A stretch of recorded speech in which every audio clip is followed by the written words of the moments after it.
Hello everyone, this here is my audience.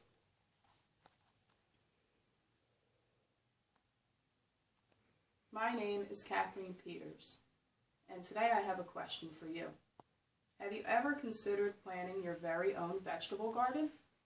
If yes, wonderful.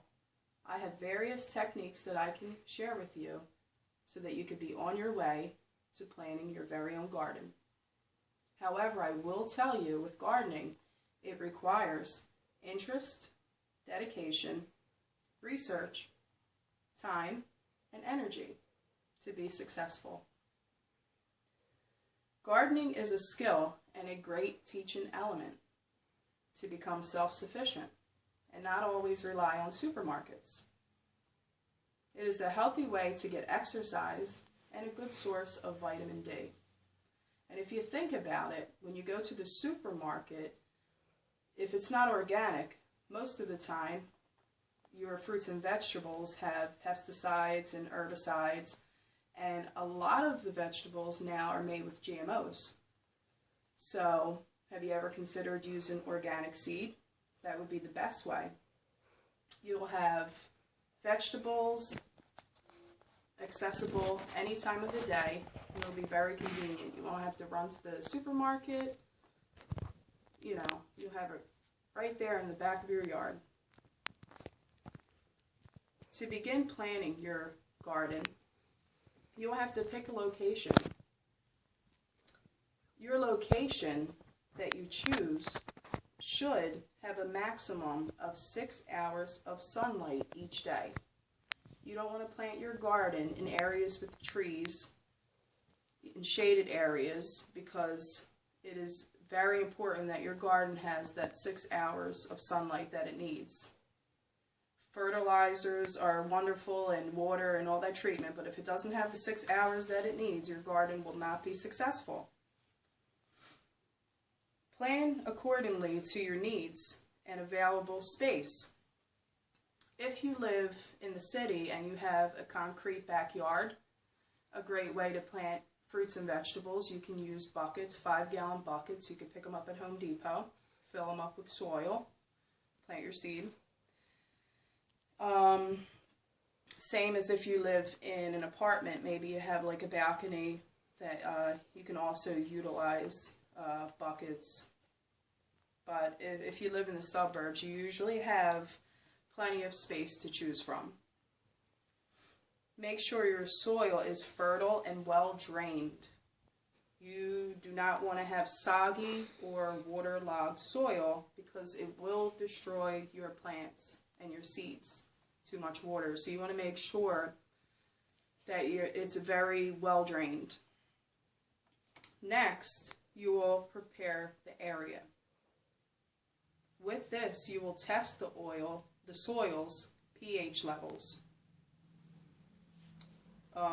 The acid and alkaline in the soil must be balanced accordingly to the vegetables that will be planted in that particular area. Prepare a bed. You can do this, with wood. Make a wooden box, or however you choose, but most like to choose the wooden box. And you want to put a fence around your bed area to ward off pesky creatures, rabbits, groundhogs, those things, because they're definitely going to want to eat the fruits that you produce. Next, you can begin planting your seed. Now, when you plant your seed, you want to plant it in rows with plenty of space in between. Now, you will begin tending to your garden. When you water your garden, the best time to water is in the morning or the late afternoon to give enough time for the plants to dry before nightfall to prevent mildew and disease. Next is weeding. You want to go into your garden daily and weed to prevent the weeds from running taken over your garden. And last, harvesting. It's convenient and plentiful, right at your fingertips, and saves any trouble or inconvenience of running to the grocery store. If you have any leftover seeds, you could store them in Ziploc bags in a cool, damp area. So, when we take a review on how to plant your very own garden, there will be trial and error. So, your very first garden, is pretty much a test run.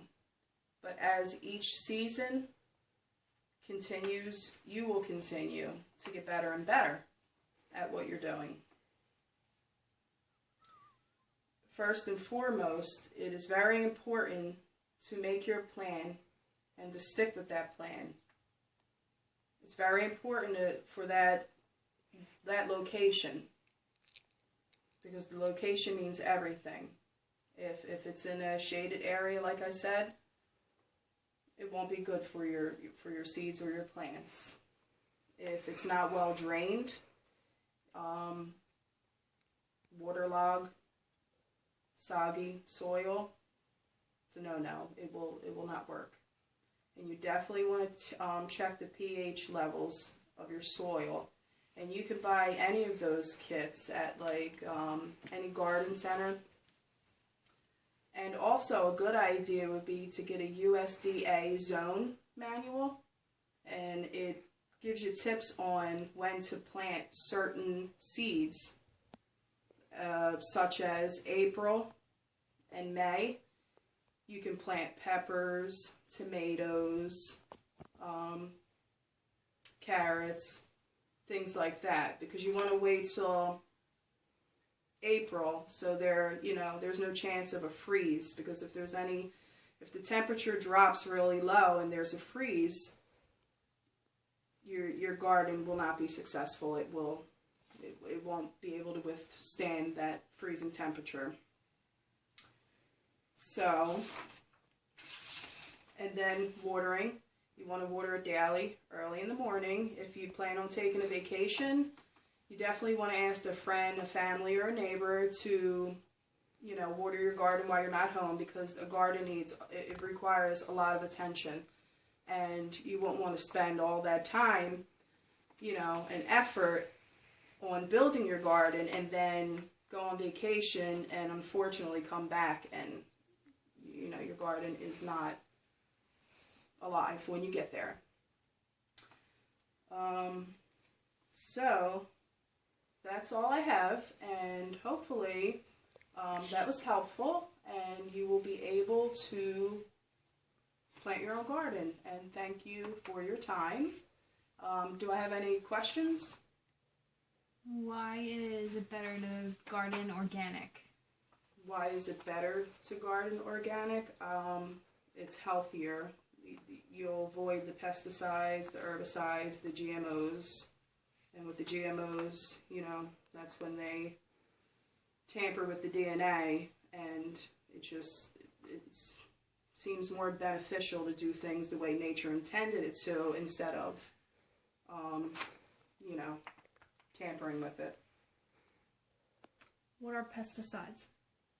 Pesticides are chemicals that they put on the crops to prevent from insects and things like that to destroy the crop. So they put it on there, but they are very harmful to humans. So it's recommended to, when you do buy fruits from the store, it's recommended to wash them thoroughly before you eat them. But if you plant your very own garden, you can avoid all of that stuff. And you would just have to simply, rinse a little bit of soil off, and it's ready to eat. Thank you.